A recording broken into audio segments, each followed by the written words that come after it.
بصوا بقى، هو ايه حكاية الفالنتاين ده اللي كل سنة يقلب الدنيا أحمر في أحمر؟ اولا كده عيد الفالنتاين بيتعمل يوم 14 فبراير من كل سنة، والناس بتعتبره عيد الحب، سواء بقى حب مرتبطين، مخطوبين، متجوزين، او حتى صحاب وعيلة. طيب مين بقى فالنتاين ده؟ في قصة مشهورة بتقول انه كان قسيس زمان في روما، هو الامبراطور وقتها كان منع الجواز، فالراجل ده كان بيجوز الناس في السر علشان شايف ان الحب اهم، وفي الاخر اتعاقب، ومن ساعتها اليوم ده بقى مرتبط باسمه. طيب ليه بقى الدنيا كلها لونها احمر؟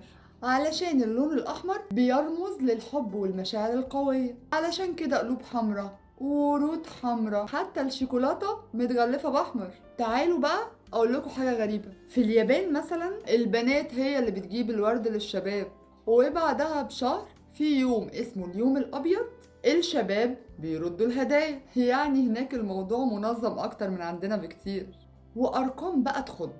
ملايين الورود بتتباع في اليوم ده، والشوكولاتة بتخلص من المحلات، واكتر كلمة بتتباع طبعا لاف. وفي الاخر بقى السؤال المهم قوي، هل انتوا شايفين ان الفالنتاين يوم مهم ولا يوم عادي وخلاص والناس مكبرة الموضوع شوية؟